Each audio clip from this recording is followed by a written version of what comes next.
CPM কি এবার শূন্য থেকে মহাশূন্যের দিকে এগিয়ে চলেছে? দলের অন্দরে চলছে চূড়ান্ত গোষ্ঠী কাজিয়া। মীনাক্ষী মুখার্জিকে কোণঠাসা করতে মাঠে নেমেছেন প্রবীণ নেতারা। প্রবীণ নেতাদের আপত্তিতে ব্রিগেডের সভায় তাকে বলতেই দেওয়া হলো না। টানা 34 বছর ক্ষমতায় থাকার পর 2014 সালে বিধানসভা নির্বাচনে রাজ্যে সিপিএম এর ভরাডুবি হয়।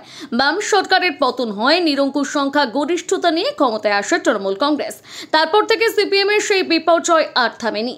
একটার পর একটা নির্বাচনে সিপিএম এর আসন সংখ্যা কমতে শুরু করে। 2021 সালের বিধানসভা নির্বাচনে রাজ্যে সিপিএম শূন্যে পরিণত হয়েছে।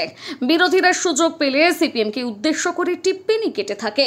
লাল পতাকা শূন্য থেকে মহাশূন্যের পথে গিয়ে চলেছে। তাতেও যে সিপিএম এর হুঁশ ফেরার কোনো লক্ষণ দেখা যাচ্ছে না।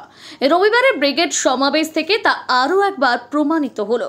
উদীয়মান তরুণ মুখ মীনাক্ষী মুখোপাধ্যায় দলের অন্দরে চূড়ান্ত গোষ্ঠীর দ্বন্দ্বের শিকার হলেন। ব্রিগেডের মতন বড় সভায় বক্তা হিসেবে তার নামই রাখা হলো না। বক্তা তালিকা থেকে মীনাক্ষীকে বাদ দেওয়া নিয়ে দলের রাজ্য সম্পাদক মোহাম্মদ সেলিমের সঙ্গে নেতাদের একাংশের তুমুল বাক বিতণ্ডা হয়েছে বলে বিভিন্ন সংবাদ মাধ্যম সূত্রে জানা যায়। রবিবার দুপুরে সিপিএম এর শ্রমিক, কৃষক, ক্ষেতমজুর ও বস্তি চারটি গণসংগঠনের ডাকে ব্রিগেডের সমাবেশ অনুষ্ঠিত হয়েছে। গ্রীষ্মের প্রবল রোদে মাঠ ভরানো যাবে কিনা তা নিয়ে আলিমুদ্দিন স্ট্রিটের কর্তারা বেশ চিন্তায় ছিলেন। তারপরে ঝুঁকি না নিয়ে বর্তমান বাম, তরুণ ও যুব সমাজের অবিসংবাদী ক্যাপ্টেন মীনাক্ষী মুখার্জির নাম বক্তাদের তালিকায় ঢোকানো হয়েছিল। সুবক্তা হিসেবে যুব সমাজের কাছে মীনাক্ষী বেশ জনপ্রিয়। ব্রিগেডের বক্তা তালিকায় মীনাক্ষীর নাম জায়গা পাওয়ার পর যুব সমাজে বেশ উদ্দীপ্ত ছিল। কিন্তু ব্রিগেডের ভরা মাঠে মীনাক্ষী এসে হাততালি কুড়িয়ে যাবেন, সেটা দলের শ্রমিক সংগঠনের অনেকেই চাননি। মূলত প্রবীণ নেতাদের আপত্তিতে মীনাক্ষীকে ব্রিগেডের সভায় বলতেই দেওয়া হয়নি।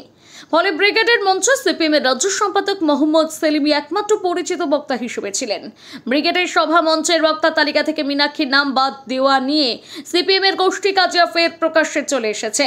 দলের রাজ্য সম্পাদক মোহাম্মদ সেলিমের সঙ্গে প্রবীণ নেতাদের কয়েকজনের চূড়ান্ত বাক বিতণ্ডা হয়। রাজনৈতিক মহলের মতে যুব সমাজের মধ্যে মীনাক্ষীর জনপ্রিয়তাকে সিপিএম এর প্রবীণ নেতারা অনেকেই ঈর্ষা করছেন। মূলত তাদের ইচ্ছার কারণে দলের অন্তরে মীনাক্ষীর মতন জনপ্রিয় মুখ কোণঠাসা হয়ে পড়ছেন।